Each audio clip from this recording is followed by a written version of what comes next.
శ్రీ సాయినాథాయ నమః. శ్రీ సాయి సచ్చరిత్రము 26వ అధ్యాయము. భక్త పంతు హరిశ్చంద్ర పితలే గోపాల అంబాడేకర్ల అనుభవాలు. ఈ విశ్వం నందు కనిపించు ప్రతి వస్తువు కేవలము భగవంతుని మాయచే సృష్టింపబడింది. ఈ వస్తువులు నిజంగా ఉండలేదు. నిజంగా ఉండనది ఒక్కటే, అది ఏ భగవంతుడు.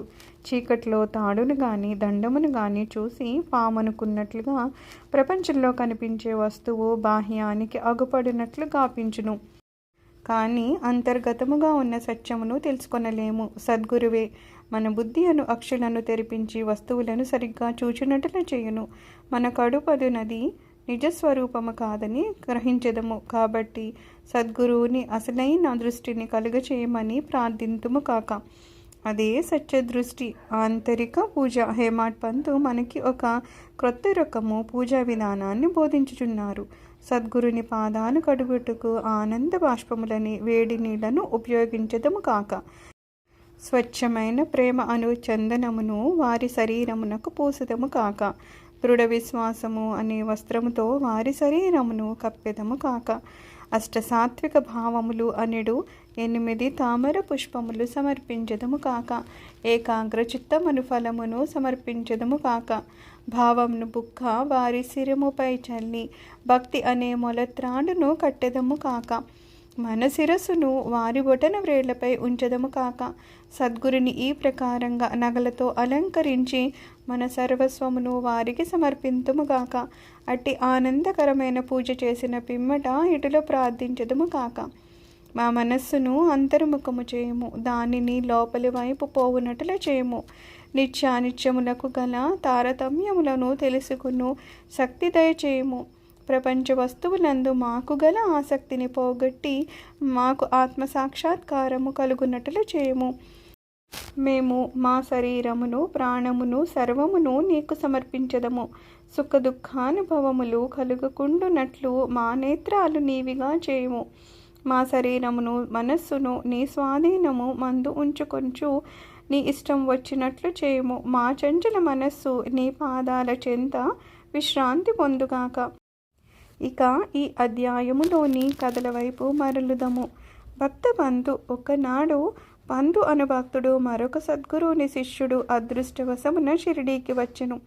అతనికి షిరిడీకి పోవు ఇచ్చలేకుండెను. కానీ తానొకటి తలిచిన దైవము ఇంకొకటి తలుచునందురు. అతడు BB&CI రైల్వేలో పోవుచుండెను.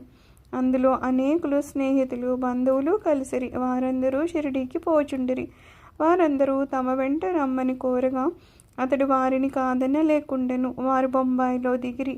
పంతు విరారులో దిగెను. అచ్చట తన గురువును దర్శించి షిరిడీకి పోవుటకు అనుమతిని పొంది ఖర్చుల నిమిత్తము డబ్బును కూర్చుకొని అందరితో కలిసి షిరిడీకి వచ్చెను. అందరూ ఉదయమే షిరిడీ చేరి 11 గంటలకు మసీదుకు పోయిరి. బాబా పూజ కొరకు చేరిన భక్తుల గుంపును చూసి అందరూ సంతసించిరి.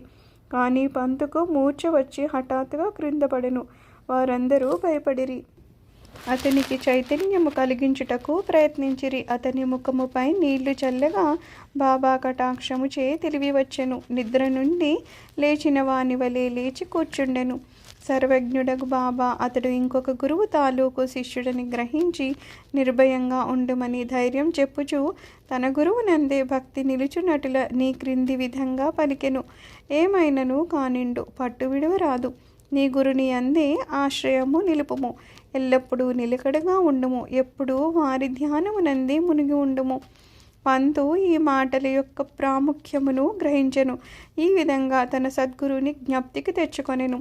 అతడు తన జీవితంలో బాబా చేసిన ఈ మేలును మరువలేదు. హరిశ్చంద్ర పితలే. బొంబాయిలో హరిశ్చంద్ర పితలే అనునాథుడు ఉండేవాడు. అతనికి మూర్ఛ రోగంతో బాధపడుతున్న ఒక కొడుకు ఉన్నాడు. ఇంగ్లీషు మందులను ఆయుర్వేద మందులను కూడా వాడెను. కానీ జబ్బు కుదరలేదు. కావున యోగుల పాదములు అపై పడుటని సాధనము ఒక్కటే మిగిలినది. 15వ అధ్యాయం నందు చక్కని కీర్తనలచే దాసగను బాబా కీర్తిని బొంబాయి ప్రెసిడెన్సీలో వెల్లడి చేశానని తెలుసుకున్నాము. 1910లో పితలే అట్టి కథలను కొన్నింటిని వినెను. వాని నుండి ఇతరులు చెప్పిన దాని నుండి బాబా తన దృష్టి చేతను స్పృష్టి చేతను బాగు కానట్టి జబ్బులను బాగు చేయనని గ్రహించెను. సాయిబాబాను చూచుటకు మనస్సులో కోరిక పుట్టెను. సర్వవిధములా సన్నాహమై బహుమానాలను వెంట తీసుకొని పండ్ల బుట్టలను పట్టుకొని భార్యా బిడ్డలతో షిరిడీకి వచ్చెను. అతడు మసీదుకు పోయెను. బాబాకు సాష్టాంగ నమస్కారం చేసెను. తన రోగి కొడుకును బాబా పాదాలపై వేసెను. బాబా ఆ బిడ్డ వైపు చూడగానే ఒక వింత జరిగెను. పిల్లవాడు వెంటనే కండ్లు గిర్రున తిప్పి చైతన్యాన్ని తప్పి నేలపై పడెను. అతని నోట చొంగ కారెను. అతని శరీరమున చెమటలు పట్టెను. అతడు చచ్చిన వాని వలె పడెను. దీనిని చూసి తల్లిదండ్రులు మిక్కిలి భయపడిరి. అటువంటి మూర్ఛలు వచ్చుచుండెను. కానీ ఈ మూర్ఛ చాలా సేపటి వరకు ఉన్నది. తల్లి కంటి నీరు వరదలుగా కారుచుండెను. ఆమె ఏడ్చుటకు మొదలెడెను. ఆమె స్థితి దొంగల నుండి తప్పించుకొనవలెనని ఒక గృహములోనికి పరిగెత్తక అది తన నెత్తిపై పడినట్లు పులికి భయపడి పారిపోయి కసాయివాని చేతిలో పడిన ఆవు వలె ఎండచే బాధపడి చెట్టు నీడకు పోగా అది బాటసారిపై పడినట్లు, లేదా భక్తుడు దేవాలయానికి పోగా అది వానిపై కూలినట్లు ఉండెను. ఆమె ఇటు లేచుచుండగా బాబా ఆమెను ఇటుల ఓదార్చెను. ఇట్లా ఏడవరాదు, కొంతసేపు ఆగుము, ఓపికతో ఉండుము, కుర్రవాణిని బసకు తీసుకొని పొమ్ము, అరగంటలో వానికి చైతన్యం వచ్చును. బాబా చెప్పిన ప్రకారము వారు నెరవేర్చిరి. బాబా మాటలు యథార్థములయ్యెను. వాడాలోనికి తీసుకొని పోగానే కుర్రవానికి చైతన్యం వచ్చెను. పితలే కుటుంబం అంతయు సంతోషించిరి. వారి సంశయములన్నీ తీరెను. పితలే బాబా దర్శనమునకై భార్యతో మసీదుకు వచ్చెను. వారు బాబా పాదాలకు వినయంతో సాష్టాంగ నమస్కారం చేసి వారి పాదములను ఒత్తుచూ కూర్చుండిరి. మనసులో బాబా చేసిన ఉపకారమునకు నమస్కరించుచుండిరి. బాబా చిరునవ్వుతో ఇట్లనిరి, నీ ఆలోచనలు, సంశయములు, భయోత్పాతములు ఇప్పుడు చెల్లబడినవా? ఎవరికైతే నమ్మకము, ఓపిక కలదో వారిని తప్పక భగవంతుడు రక్షించును. పితనే ధనికుడు, మర్యాద గలవాడు. అతడందరికీ అపరిమితంగా మిఠాయి పంచిపెట్టెను. బాబాకు చక్కని పండ్లను తాంబూలమును ఇచ్చెను. పితనే భార్య సాత్వికురాలు. ఆమె నిరాడంబరత, ప్రేమ, భక్తులతో నిండి ఉండెను. ఆమె స్తంభమునకు దగ్గరగా కూర్చొని బాబా వైపు దృష్టి నిగిడ్చి కండ్ల నుండి ఆనంద బాష్పాలను రాచుచుండెను. ఆమె స్నేహ ప్రేమ భావములను కని బాబా మిక్కిలి సంతృష్టి చెందెను. దేవుని వలె యోగీశ్వర్లు కూడా తమ భక్తులపై ఆధారపడెదరు. ఏ భక్తుడు హృదయపూర్వకంగాను మనఃపూర్వకంగాను పూజించి శరణు వేడునో వానికే భగవంతుడు తోడ్పడును. వారు కొద్ది రోజులు బాబా వద్ద సుఖంగా ఉన్న పిమ్మట ఇంటికి పోవ నిశ్చయించి బాబా దర్శనానికై మసీదుకు వచ్చిరి. బాబా వారికి ఊది ప్రసాదమిచ్చి ఆశీర్వదించెను. పితలేను దగ్గరికి పిలిచిట్లనెను, బాపు, ఇంతకుముందు 2 రూపాయలు ఇచ్చి ఉంటిని, ఇప్పుడు 3 రూపాయలు ఇచ్చుచున్నాను. వీనిని మీ పూజా మందిరంలో పెట్టుకొని పూజింపుము, నీవు మేలు పొందెదవు. పితలే వీనిని ప్రసాదంగా అంగీకరించెను. బాబాకు సాష్టాంగ నమస్కారము చేసి ఆశీర్వచనములకై ప్రార్థించెను. ఇదే తాను షిరిడీ పోవటం మొదటిసారి కనుక అంతకుముందు 2 రూపాయలు ఇచ్చెనను బాబా మాటల అర్థమును గ్రహింపలేకుండెను. దీనిని తెలుసుకొనవలెనని కుతూహలపడెను. కానీ బాబా ఊరకొనెను. స్వగృహానికి పోయి తన ముదుసలి తల్లికి ఈ వృత్తాంతమంతయు చెప్పి, బాబా అంతకుముందు 2 రూపాయలు ఇచ్చెననెను, అదేమి అని అడిగెను. ఆమె తన పుత్రునితో ఇట్లనెను, నీ కొడుకుతో నీవిప్పుడు షిరిడీకి పోయినట్లు మీ తండ్రి నిన్ను తీసుకొని అక్కల్కోట్కర్ మహారాజు గారి వద్దకు పోయెను. ఆ మహారాజు కూడా సిద్ధపురుషుడు, పూర్ణయోగి, సర్వజ్ఞుడు, దయాళువు. మీ తండ్రి నిర్మలమైన భక్తుడు కనుక ఆయన పూజను స్వామి ఆమోదించిరి. వారు మీ తండ్రికి 2 రూపాయలనిచ్చి మందిరంలో పెట్టి పూజింపమనిరి. మీ తండ్రి గారు చనిపోవు వరకు వానిని పూజించుచుండిరి. అటు పిమ్మట పూజ ఆగిపోయింది. రూపాయలు పోయినవి. కొన్ని సంవత్సరాల పిమ్మట రూపాయల సంగతి పూర్తిగా మర్చితివి. నీవు అదృష్టవంతుడు అగుటచే అక్కల్కోట్కర్ మహారాజు శ్రీ సాయి రూపంలో గనిపించి నీ కర్తవ్యమును జ్ఞప్తికి తెచ్చి నీ కష్టాలను తప్పింప చూస్తున్నారు. కాబట్టి ఇక మీదట జాగ్రత్తగా ఉండుము. సంశయములను, దురాలోచనలను విడవుము. మీ తాత ముత్తాతల ఆచారం ప్రకారము నడువుము. సత్ప్రవర్తనము అవలంబింపుము. కుటుంబ దైవములను పూజింపుము. రూపాయలను పూజింపుము. వాని విలువను గ్రహించి వాటిని శ్రద్ధగా పూజించి మహాత్ముల ఆశీర్వచనము దొరికినందుకు గర్వించుము. శ్రీ సాయి నీలోనున్న భక్తిని మేల్కొల్పినారు. నీ మేలు కొరకు దానిని అభివృద్ధి చేసుకొనుము. తల్లి మాటలు విని పితలే మిక్కిలి సంతోషించెను. శ్రీ సాయి యొక్క సర్వాంతర్యామిత్వం నందు వారి శక్తి యందు అతనికి నమ్మకం కలిగెను. వారి దర్శన ప్రాముఖ్యమును గ్రహించెను. అప్పటి నుండి తన నడవడికి గూర్చి చాలా జాగ్రత్తగా ఉండెను. అంబాడేకర్ గారు పూనా నివాసి గోపాల నారాయణ అంబాడేకరు బాబా భక్తుడు. అతడు ఆబ్కారీ డిపార్ట్మెంట్లో 10 సంవత్సరాల నౌకరీ చేసెను. ఠానా జిల్లాలోనూ జవ్వా స్టేట్లోనూ ఆయన ఉద్యోగాలను చేసి విరమించుకొనెను. మరొక ఉద్యోగం కొరకు ప్రయత్నించెను, కానీ ఫలించలేదు.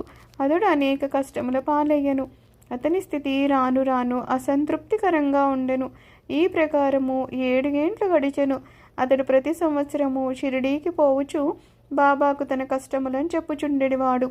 1916లో అతని స్థితి చాలా హీనంగా ఉండుటచే షిరిడీలో ప్రాణత్యాగము చేయ నిశ్చయించుకొనెను. అతడు భార్యతో షిరిడీకి వచ్చి 2 మాసములు ఉండెను.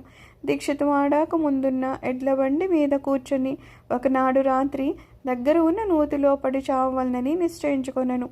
అతడి ప్రకారము చేయ నిశ్చయించుకొనగానే బాబా మరి ఒకటి చేయ నిశ్చయించును. కొన్ని అడుగుల దూరమున ఒక హోటల్ ఉన్నదు. దాని యజమాని సగుణ మీర్ నాయకు. అతడు బాబా భక్తుడు. అతడి అంబాడేకర్ను పిలిచి అక్కల్కోట్ గారు మహారాజు గారి చరిత్రను చదివితివా అని అడుగుచూ పుస్తకమునిచ్చెను. అంబాడేకర్ దాన్ని తీసుకొని చదవనించెను. పుస్తకం తెరిచేసరికి ఈ కథ వచ్చినది.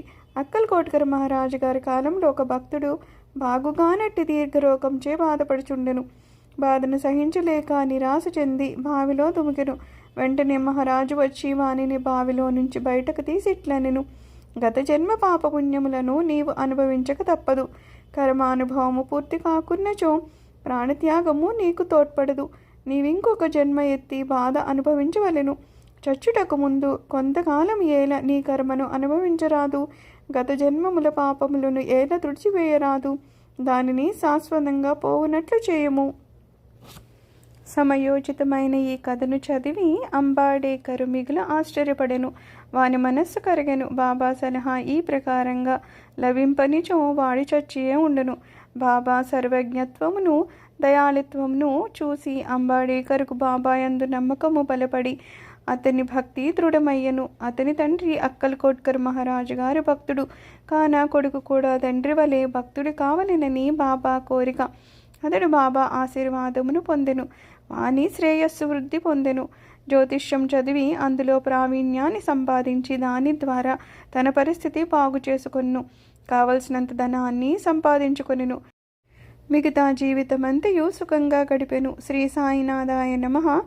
26వ అధ్యాయము సంపూర్ణము. సద్గురు శ్రీ సాయినాథ అర్పణమస్తు. శుభం భవతు.